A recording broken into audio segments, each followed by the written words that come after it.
200 మంది వేలాడుతెళ్తున్న పరిస్థితుల్లో MMTS promotion కోసం చాలా కృషి చేశాం. ఎంఎంటీఎస్ని జనానికి అందుబాటులోకి తేవడం కోసం ఒకప్పుడు 20,000 30,000 దాటిన ఎంఎంటీఎస్ ఇవాళ 1,20,000 మందితో ప్రతి సర్వీసు ప్యాక్ అయ్యి వెళ్తున్నాయి. వాటికి లింక్ బస్సులు వేయాలని పోరాటం చేసాం, లింక్ బస్సులు వచ్చినాయి. కంబైన్డ్ పాస్ ఇవ్వాలి ఎంఎంటీఎస్కి ఆర్టీసీకి అని పోరాటం చేసాం, కంబైన్డ్ పాసులు వచ్చినాయి. అలాగే నగరంలో మీకు అందరికీ గుర్తుండాలి, ఎలక్ట్రానిక్ హోర్డింగ్స్ ఒక 6 నెలల క్రితం వరకు ఎలక్ట్రానిక్ హోర్డింగ్స్ ఉన్నాయి. ఒకళ్ళిద్దరు ప్రమాదాలకు గురయ్యారు, చాలా చోట్ల తీవ్రమైన యాక్సిడెంట్లు జరిగినాయి. క్రికెట్ మ్యాచ్లు, సినిమా అడ్వర్టైజ్మెంట్లు ఎలక్ట్రానిక్ హోర్డింగ్స్ మీద వేస్తుంటే లోక్సత్తా సంస్థ నుంచి చాలా పెద్ద ఎత్తున ఉద్యమం చేసింది దాని మీద. ఆ రకంగా చేసిన దానివల్ల ఇవాళ ఎలక్ట్రానిక్ హోర్డింగ్స్ ఆగిపోయినాయి. అలాగే హోర్డింగ్స్ మీద ఉద్యమం చేసాం. పెద్ద పెద్ద యూనిపోల్ హోర్డింగ్స్ పెట్టేసేసి ఏ చిన్న గాలి వచ్చినా వాటి మీద స్టాండర్డ్స్ లేకుండా కట్టడం వల్ల రోడ్డు మీదకి పడిపోతున్నాయి, ప్రమాదాలకు గురవుతున్నారు. 2-3 చనిపోయారు, మనం చూసాం. తుఫాను, గత సంవత్సరం వచ్చిన తుఫాన్లో చనిపోయారు. వాటి మీద ఉద్యమం చేసాం, కొన్ని ప్రమాణాలు ఉండాలని చెప్పాం, అది జరగలేదు. ఇలా నగరంలో ట్రాఫిక్ సమస్య మీద కానివ్వండి, ఔటర్ రింగ్ రోడ్ల అక్రమాల మీద కానివ్వండి, లేటెస్ట్గా బిల్డింగ్ రెగ్యులైజేషన్ పీనలైజేషన్ మీద కానీ అనేక సమస్యల మీద మాకు అందరికీ రాజకీయ అనుభవం అంటే రాజకీయ పార్టీలో ఉండి పదవులు పొంది డబ్బు సంపాదించుకున్న అనుభవం, కాంట్రాక్టులు పొందిన అనుభవం, గుండాగిరి చేసిన అనుభవం మాకు లేదు. కానీ 10 సంవత్సరాలుగా అలుపెరుగని పోరాటం చేసాం. ఇవాళ నగరంలో సమస్యల మీద లోక్సత్తాలో ఒక సాధారణ కార్యకర్తకున్న అనుభవం ఏ రాజకీయ పార్టీ ఎమ్మెల్యేలు కూడా లేదని నేను ఘంటాపదంగా చెప్పగలను. Thank you. అభ్యర్థిగా ఎమ్మెల్యే దానికి పోటీ చేస్తున్నాను. నేను 1.5 years నుంచి లోక్సత్తా పార్టీలో జాయిన్ అయ్యి మెంబర్షిప్ తీసుకొని చాలా మటుకు టైం స్పేర్ చేస్తూ నేను, రవీందర్ రెడ్డి మా కన్వీనర్,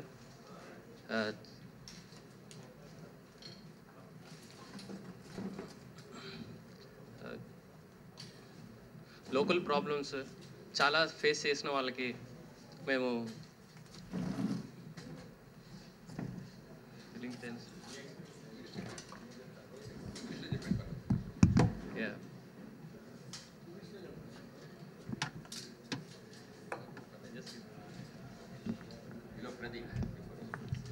నమస్కారం అండి.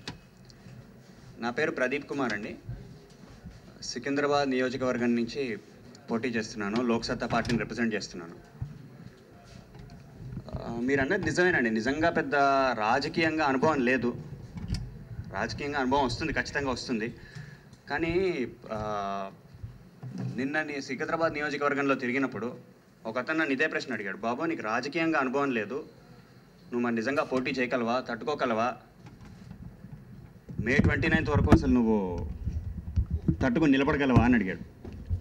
ఎందుకండి రాజకీయ అనుభవం అంటే ఏంటి అని అడిగాను. రాజకీయ అనుభవం అంటే రిగ్గింగ్ చేయడం, రాజకీయ అనుభవం అంటే ఓట్లు కొనడం, రాజకీయ అనుభవం అంటే భయపెట్టడం, రాజకీయ అనుభవం అంటే డబ్బులు పంచడం, సారా పంచడం. మరి ఇవన్నీ నేను చూస్తేనే చేయలేవని అర్థమైపోతుంది. చేయకుండా సికింద్రాబాద్ నియోజకవర్గంలో గెలవగలరా? మీరు మీరు మీరు గెలిచి రాగలరా? అసలు బతికి బట్ట కట్టగలరా? సికింద్రాబాద్ నియోజకవర్గంలో గెలవడానికి మాత్రమే మేము పోటీ చేయట్లేదు. సికింద్రాబాద్ నియోజకవర్గంలో డబ్బులు పంచకుండా, సారా పంచకుండా, చట్టానికి విరుద్ధంగా ఏ పని చెయ్యకుండా కూడా ఖచ్చితంగా ఇంతమంది మద్దతు పొందాము, ఇంత ఓటింగ్ శాతాన్ని మేము తీసుకున్నాము, ఖచ్చితంగా గెలవగలము అని మేము ప్రూవ్ చేయడానికి వస్తున్నాము. తప్పకుండా ప్రూవ్ చేసి చూపిస్తాం.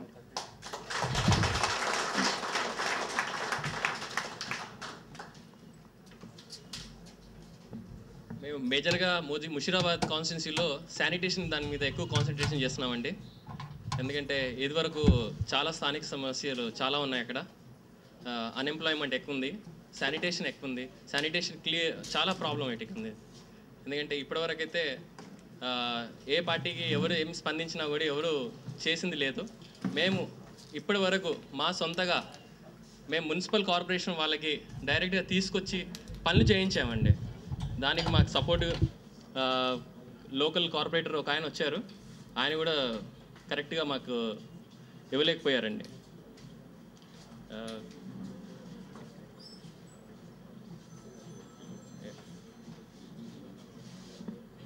నిజాయితీగా మాట్లాడుకుంటే ఏమిటి, లోక్సత్తా పార్టీ అంటే ఏమిటో 170 మందికి తెలుసు రాష్ట్రంలో. వీళ్ళు చెప్తోంది వాస్తవం అని తెలుసు. ఇంత నిర్మోహాటంగా మేము మాట్లాడుతున్నా వీటిలో ఒక్క మాటను ఖండించే సాహసాన్ని ముఖ్యమంత్రి ప్రతిపక్ష నాయకులు ఇద్దరు చేయలేకపోయారు. వాళ్ళ పార్టీల ప్రతినిధులు చేయలేకపోయినారు. వాళ్ళకి తెలుసు. ఎందుకంటే ఏ మాటను ఖండించినా కూడా ప్రజల్లో నగుబాటు అవుతామని తెలుసు. వీళ్ళకి సరైన ట్రాక్ రికార్డు ఉంది. ఈ పార్టీలో కార్యకర్త అంతా నిజాయితీ పరులు, వీళ్ళు దొంగలు కాదని తెలుసు. కానీ అందరికీ ఉన్న సందేహం ఏంటంటే ఈ దిక్కుమాలిన రాజకీయంలో, ఈ గోండా రాజకీయంలో, కోట్ల రూపాయలు ఖర్చు పెట్టే రాజకీయంలో, వ్యాపార రాజకీయంలో లోక్సత్తా పార్టీ లాంటి ఒక నీతివంతమైనటువంటి రాజకీయ సంస్థ నెగ్గుకొస్తుందా?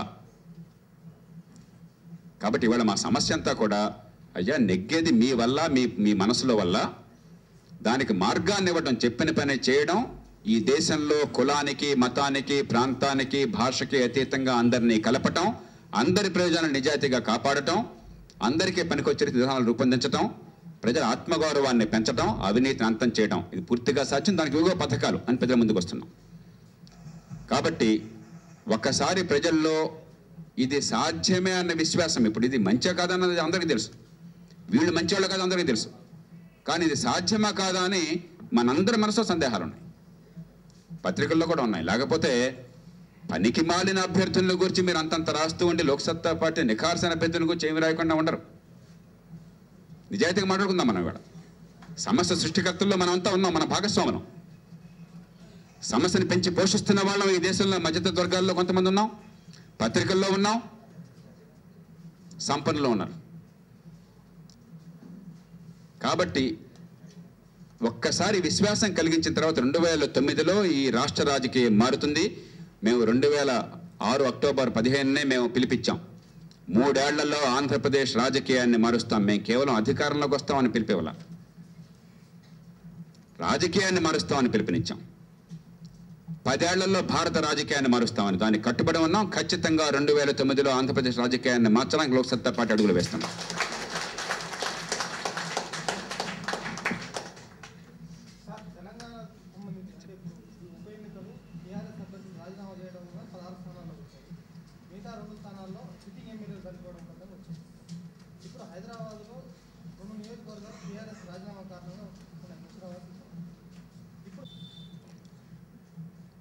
రాష్ట్రాల ఏర్పాటు శాంతియుతంగా, ప్రజాస్వామ్యబద్ధంగా, రాజ్యాంగబద్ధంగా జరిగేందుకు వీలున్నది. ప్రపంచంలో 80 దేశాలు మన రాష్ట్రంలో ఒక పెద్ద జిల్లా కంటే చిన్నది. దానికి ఆ ప్రక్రియ ప్రకారం ప్రజాస్వామ్యబద్ధంగా, శాంతియుతంగా, ఆవేశాలు లేకుండా రాష్ట్రం కావాలని కోరేవారు వాదించవచ్చు, ఉమ్మడిగా ఉంటే మంచిదని కోరేవారు వాదించవచ్చు. నిర్ణయం రాజ్యాంగ ప్రక్రియ ప్రకారం జరుగుతుంది. కానీ నిజమైన పరిష్కారం జిల్లా ప్రభుత్వాలలో, అధికార వికేంద్రీకరణలో, అవినీతిని అంతం చేయడంలో, ఈ రాజకీయాన్ని మార్చడంలో, పాత రాజకీయాన్ని పాతిపెట్టడంలో ఉన్నది. అంతేకాని ఒక రాష్ట్రం వచ్చిన మాత్రాన, లేకపోతే రాష్ట్రం రాకుండా ఉమ్మడి రాష్ట్రం ఉన్న మాత్రాన ఏ సమస్య పోవడం లేదు. ఈవేళ రాజకీయ పార్టీలు కేవలం నిజమైన సమస్యల నుంచి ప్రజల్ని తప్పించడం కోసం అని చెప్పిన వాళ్ళ మనసుల్ని ఉచితంగా విద్యుత్ ఇస్తామంటారు ఒకళ్ళు, గ్యాస్ ఇస్తామంటారు మరొకళ్ళు, 10 పైసలు వడ్డీకి ఇస్తామంటారు ఒకళ్ళు, రుణాలు మాఫీ చేస్తామంటారు మరొకళ్ళు. కానీ అందరికీ, ప్రతి కుటుంబానికి పుట్టుకతో వివక్ష లేకుండా మంచి విద్యని, ఆరోగ్యాన్ని అందిస్తామని మాత్రం అలా. ఆ విద్యని, ఆరోగ్యాన్నే కనుక 60 ఏళ్లలో అందించినట్టయితే తెలంగాణ సమస్య ఉండేది కాదు, ఈ దేశంలో ఏ ప్రాంతీయ సమస్య ఉండేది కాదు. ప్రజలు వాళ్ళ కాళ్ళ మీద నిలబడేవాళ్ళు. అంచేత అధికార వికేంద్రీకరణకి, అవినీతి అంతానికి,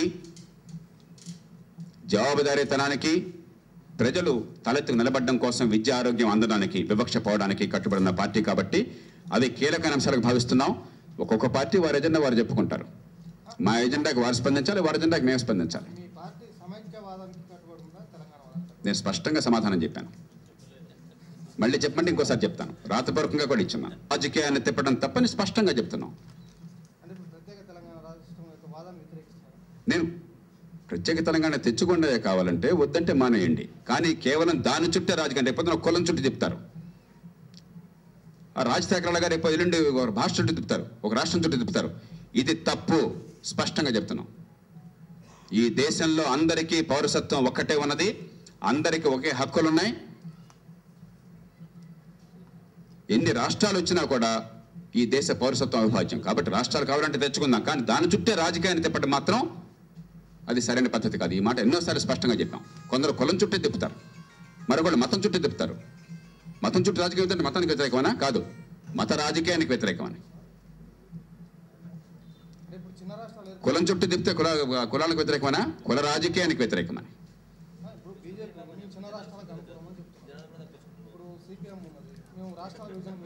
దానివల్ల మౌలికమైన సమస్యల పరిష్కారం రాదని చెప్తున్నాము.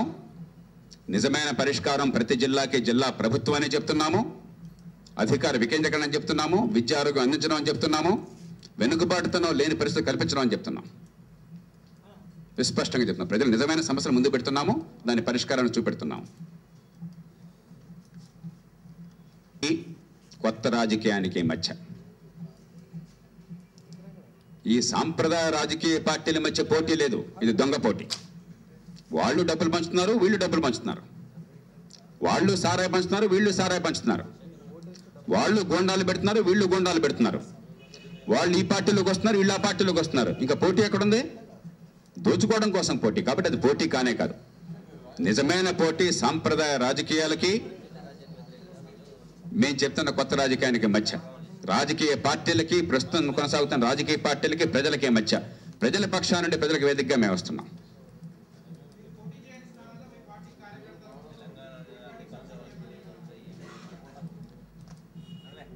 మేము చెప్పేదల్లా ఒకటే. మా పార్టీ కరెక్ట్. మంచి ప్రశ్న అడిగారు.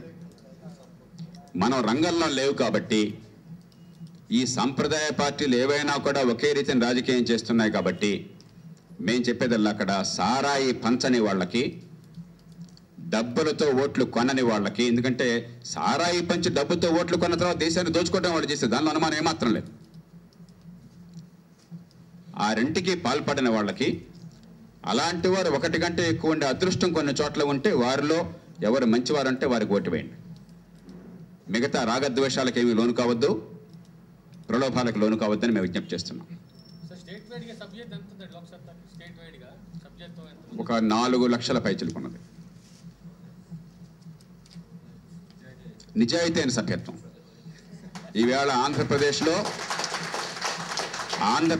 మీరు ఒక కియోస్క్ పెడితే ప్రజలు వారంతరికి వారు క్యూలో నుంచి సభ్యత్వం చేరే పార్టీ ఏకైక పార్టీ లోక్సత్తా పార్టీ. నేను ఛాలెంజ్ చేస్తున్నాను.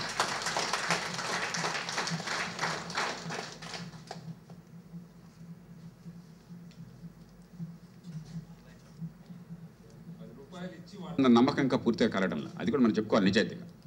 ఎంత కుళ్ళిపోయిందే అంటే వీళ్ళందరి పుణ్యమా అని చెప్పని, బాబోయ్ ఇది ఎదుర్కోవడం సాధ్యమా అని చెప్పని అనేటువంటి అపనమ్మకం ప్రజల్లో ఉంది. దేశం మొత్తంలో ఉంది కూడా. ఆంధ్రప్రదేశే కాదు, బీహార్లో అట్లా ఉంది, కర్ణాటకలో అట్లా ఉంది. అంచేది లోక్సత్తా పార్టీ పోరాటం ఎట్లా కొట్టిన ఎమ్మెల్యేల సీట్ల కోసమో, ఏదో రకంగా సెంటిమెంట్ని సొమ్ము చేసుకోవడం కోసమో, కుటుంబాలను పెట్టడం కోసమో, దోపిడీ చేయడం కోసం కాదు. దేశ రాజకీయాన్ని మార్చడం కోసం ఈ రాష్ట్రాన్ని వేదికగా పెట్టుకున్నాం. నాకే అవకాశం వస్తే ఈ రాష్ట్రం కదా బస్ ఇంకో రాష్ట్రంలో చేసిండేవాడిని. కానీ రాజకీయాన్ని మీరు ఇష్టం వచ్చినట్టు ఇంకో చోట ఎప్పటికీ అక్కడ చేయలేరు. భాష రావాలి, మీకు ఆ ప్రాంతం తెలియాలి. అంచేది కొంచెం పూర్తి జాతీయ దృక్పథంతో ఈ రాజకీయ మార్పు కోసం వచ్చినటువంటి ఉద్యమం ఇది. ఉద్యమంలో భాగంగానే పార్టీ నడుపుతున్నాం తప్ప ఎట్లా కొట్ల దోపిడీ, అట్లా కొట్ల ఓట్లు కాదు. అందుకనే మీ రెఫరెండం క్వశ్చన్లో లోక్సత్తా పార్టీ దగ్గర దొంగ సమాధానాలు ఉంటాయి, నిజాయితీ సమాధానాలు ఉంటాయి.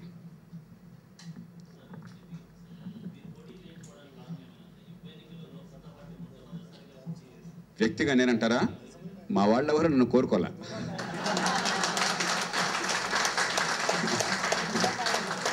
వాళ్ళు కోరుకుంటే తప్పకుండా చేసిండేవాడిని. సమయం వచ్చినప్పుడు పోటీ చేస్తాను.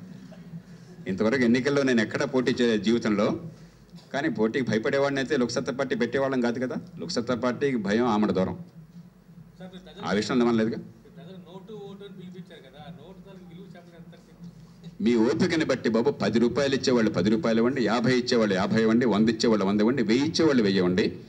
మీరు ఇచ్చినటువంటి నోటికి మేము రసీదు ఇస్తాం, మీకు పని రాయితీ కూడా ఇస్తాం. మా పార్టీ మిగతా పార్టీలకు కాదు. మాకు దొంగ డబ్బు అక్కర్లా, మీకు డబ్బు సంచులు అక్కర్లా. మీ చెక్ రూపంలో ఉన్నాయివ్వండి, డబ్బు రూపంలో ఉన్నాయివ్వండి. మా వాళ్ళు వచ్చినప్పుడు ఆశీర్వదించండి. ఎందుకంటే నిజంగా మనసు పెట్టి చెప్తున్నాను. ఒక రాజకీయ పార్టీ నిజాయితీగా నడవాలని చెప్పంటే డబ్బు కావాలి. డబ్బు లేకుండా రాజకీయం లేదు, అది అబద్ధం.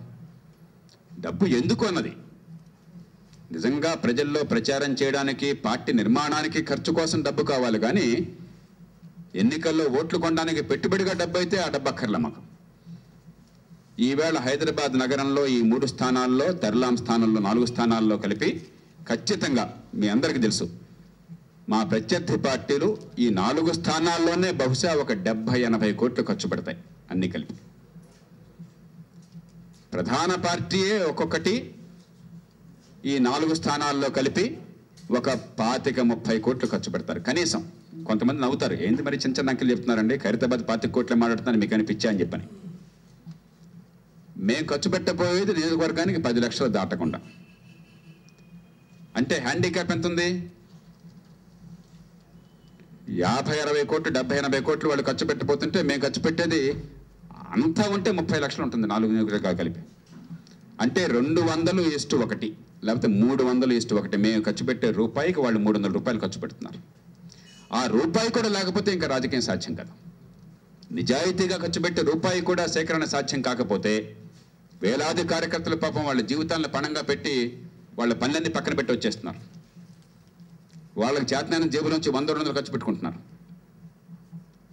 కానీ లక్షలాది పౌరులు ఈ రాజకీయం మారాలంటే మేము ఇదిగో 50 రూపాయలు ఇస్తాము, ఇదిగో 10 రూపాయలు ఇస్తాం, ఇదిగో 100 రూపాయలు ఇస్తాం, ఇదిగో 1000 ఇస్తాం, ఇదిగో 10,000 ఇస్తాం, మా చేతనైనంత ఇస్తాం, ఇదిగో పని రైతే తీసుకుంటాం, ఇదిగో రసీదు తీసుకుంటాం అని ముందుకు రాకపోయినట్టయితే నిజాయితీ గల రాజకీయం నడవదు. కాబట్టి ఎవరిని తిట్టుకుంటే లాభం లేదు. దీన్ని మార్చాలంటే బాధ్యత ప్రజలదే. ఇప్పటిదాకా ప్రజలకు మార్గం లేదు, ఎవరైనా అందరూ ఒకటే కదా, పెన మీద నుంచి పోలోకి పడుతున్నాం కదా,